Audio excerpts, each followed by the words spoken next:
আয়াত 6।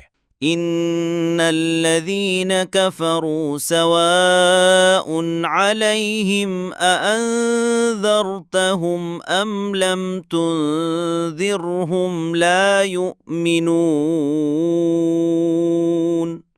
অনুবাদ যারা কুফুরি করেছে আপনি তাদেরকে সতর্ক করুন বা না করুন তারা ঈমান আনবে না। তাফসির 1 নং ফুটনোটের বিবরণ। কাফের শব্দের অর্থ অস্বীকারী। কাফের শব্দটি মুমিন শব্দের বিপরীত। বিভিন্ন কারণে কেউ কাফের হয়, তন্মধ্যে বিশেষ করে ঈমানের 6টি রুকনের কোনো একটির প্রতি ঈমান না থাকলে সে নিঃসন্দেহে কাফের। এছাড়াও ইসলামের আরকানসমূহও যদি কেউ অস্বীকার করে তাহলেও সে কাফের। অনুরূপভাবে কেউ দ্বীনের এমন কোনো আহকামকে অস্বীকার করলেও কাফের বলে বিবেচিত হবে। কোরআন ও সুন্নাহর আয়াত ও হাদিসসমূহ বিশ্লেষণ করে আমরা কুফরিকে 2 ভাগে ভাগ করতে পারি: বড় কুফর, ছোট কুফর। প্রথমত বড় কুফর। আর তা 5 প্রকার। 1. মিথ্যা প্রতিপন্ন করার সাথে সম্পৃক্ত কুফর, আর তা হল রাসূলগণের মিথ্যাবাদী হওয়ার বিশ্বাস পোষণ করা।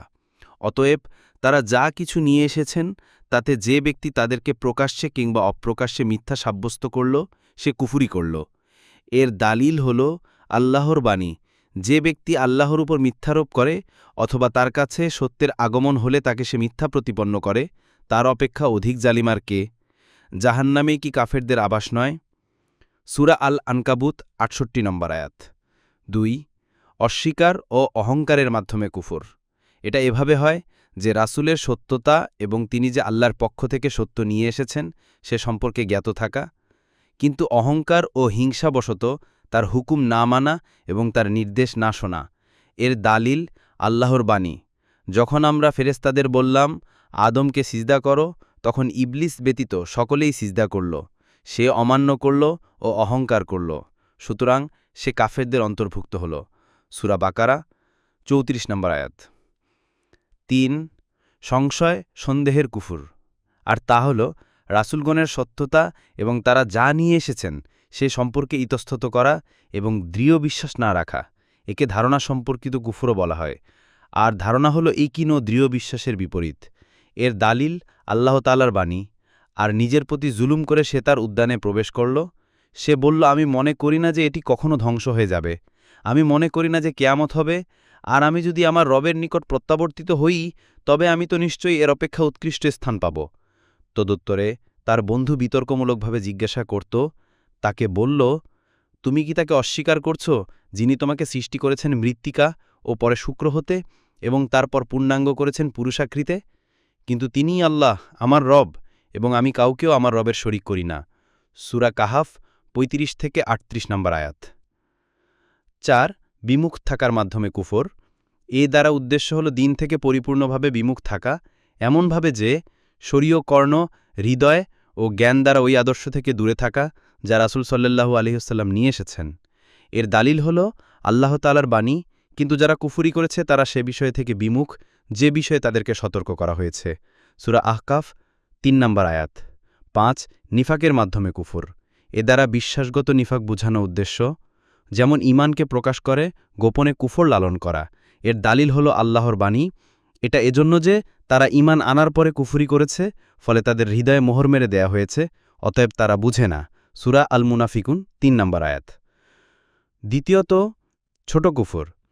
এ ধরনের কুফরে লিপ্ত ব্যক্তি মুসলিম মিল্লাত থেকে বের হয়ে যাবে না এবং চিরতরে জাহান্নামে অবস্থান করাকেও তা অপরিহার্য করে দিবে না। এ কুফরে লিপ্ত ব্যক্তির ক্ষেত্রে শুধু কঠিন শাস্তির ধমক এসেছে। এ প্রকার কুফর হল নেয়ামত অস্বীকার করা। কুরআন ও সুন্নাহর মধ্যে বড় কুফর পর্যন্ত পৌঁছে না এরকম যত কুফর উল্লেখ এসেছে তার সব এই প্রকারের অন্তর্গত। এর উদাহরণের মধ্যে রয়েছে আল্লাহ তাআলার বাণী। আল্লাহ দৃষ্টান্ত দিচ্ছেন এমন এক জনপদ যা ছিল নিরাপদ ও নিশ্চিন্ত, যেখানে সর্বদিক হতে তার প্রচুর জীবিকা আসত। অতঃপর তারা আল্লাহর অনুগ্রহ অস্বীকার করল, ফলে তারা যা করত তদন্যোজিত আল্লাহ সে জনপদকে আস্বাদন করালেন ক্ষুধা ও ভীতির আচ্ছেদন। সূরা আন-নাহল ১১১ নম্বর আয়াত। এখানে অনুগ্রহ অস্বীকার করাকে কুফর বলা হয়েছে, যা ছোট কুফর। আল ওয়াজিবাতুল মুতাহাত্তিমাত ২ নং ফুটনোটের বিবরণ। আয়াতে ব্যবহৃত ইনজা শব্দের অর্থ এমন সংবাদ দেয়া যাতে ভয়ের সঞ্চার হয়। এর বিপরীত শব্দ হল ইবসার, আর তা এমন সংবাদকে বলা হয় যা শুনে আনন্দ লাভ হয়। সাধারণ অর্থে ইনজার বলতে ভয় প্রদর্শন করা, কিন্তু প্রকৃতপক্ষে শুধু ভয় প্রদর্শনকে ইনজার বলা হয় না, বরং শব্দটি দ্বারা এমন ভয় প্রদর্শন বোঝায় যা দয়ার ভিত্তিতে হয়ে থাকে। যেভাবে মা সন্তানকে আগুন, সাপ, বিচ্ছু ও হিংস্র জীবজন্তু হতে ভয় দেখায় থাকেন, নাইর বা ভয় প্রদর্শনকারী ওই সমস্ত ব্যক্তি যারা অনুগ্রহ করে মানবজাতিকে যথার্থ ভয়ের খবর জানিয়ে দিয়েছেন। এই জন্যই নবী রাসূলগণকে খাসভাবে নাজির বলা হয়, কেননা তারা দয়া ও সতর্কতার ভিত্তিতে অবশ্যম্ভাবে বিপদ থেকে ভয় প্রদর্শন করার জন্যই প্রেরিত হয়েছিলেন। নবীদের জন্য নাজির শব্দ ব্যবহার করে একদিকে ইঙ্গিত করা হয়েছে যে যারা দাওয়াতের দায়িত্ব পালন করবেন তাদের দায়িত্ব হচ্ছে সাধারণ মানুষের প্রতি যথার্থ মমতা ও সমবেদনা সহকারে কথা বলা। এই আয়াত থেকে রাসূলুল্লাহ সাল্লাল্লাহু আলাইহি ওয়াসাল্লামের সান্ত্বনা দেওয়ার জন্য বলা হয়েছে যে সমস্ত জেদি অহংকারী লোক যারা সত্যকে জেনেও শুনেও কুফরির উপর দৃঢ় হয়ে আছে, অথবা অহংকারে বশবর্তী থেকে কোনো সত্য কথা শুনতে কিংবা স্পষ্ট দলিল প্রমাণ দেখতেও প্রস্তুত নয়, তাদের পথে এনে ঈমানের আলোকে আলোকিত করার উদ্দেশ্যে রাসূলুল্লাহ সাল্লাল্লাহু আলাইহি ওয়াসাল্লামের যে বিরামহীন চেষ্টা করেছেন তা ফলপ্রসূ হবার নয়। এদের ব্যাপারে চেষ্টা করা না করা একই কথা। এই আয়াত দ্বারা বোঝা গেল যে কুফর ও অন্যান্য সব পাপের আসল শাস্তি তো আখিরাতে হবেই, তবে কোনো কোনো পাপের আংশিক শাস্তি দুনিয়াতেও হয়ে থাকে। দুনিয়ার এ শাস্তি ক্ষেত্র বিশেষে নিজের অবস্থা সংশোধন করার সামর্থ্যকে ছিনিয়ে নেওয়া হয়। শুভবুদ্ধি লোপ পায়, মানুষ আখিরাতের হিসাব নিকাশের সম্পর্কে গাফেল হয়, গোমরাহির পথে এমন দ্রুততার সাথে এগোতে থাকে যাতে অন্যায়ের অনুভূতি পর্যন্ত তাদের অন্তর থেকে দূরে চলে যায়। এ আয়াত থেকে আরও একটি বিষয় লক্ষণীয় যে এ আয়াতে কাফেরদের প্রতি রাসূলুল্লাহ সাল্লাল্লাহু আলাইহি ওয়াসাল্লামের নসিহাত করা না করা সমান বলে ঘোষণা করা হয়েছে, তবে তাদেরকে জানানোর এবং সংশোধন করার চেষ্টার সোয়াব অবশ্যই পাওয়া যাবে। তাই সমগ্র কোরআনে কোনো আয়াতেই এসব লোককে ঈমান ও ইসলামের দাওয়াত দেয়া নিষেধ করা হয়নি। এতে বোঝা যাচ্ছে যে ব্যক্তি ঈমান ও ইসলামের দাওয়াত দেওয়ার কাজে নিয়োজিত, তা ফলপ্রসূ হোক বা না হোক, সে এই কাজে সোয়াব পাবেই। ৩ নং ফুটনোটের বিবরণ। ইবনে আব্বাস রাদিয়াল্লাহু আনহুমা বলেন, রাসূলুল্লাহ সাল্লাল্লাহু আলাইহি সাল্লামের একান্ত ইচ্ছা ছিল যে সমস্ত মানুষই ঈমান আনুক এবং তার অনুসরণ করে হিদায়াতপ্রাপ্ত হোক। তাই আল্লাহ তাআলা এই আয়াত নাজিল করে এটা জানিয়ে দিলেন যে ঈমান আনা ও হিদায়াতপ্রাপ্ত হওয়া আপনার ইচ্ছার উপর নির্ভরশীল নয়। পূর্বে যার জন্য সৌভাগ্য লিখা হয়েছে সেই ঈমান আনবে, আর যার জন্য দুর্ভাগ্য লিখা হয়েছে সে পথভ্রষ্ট হবে। আত-তাফসিরুস সহিহ।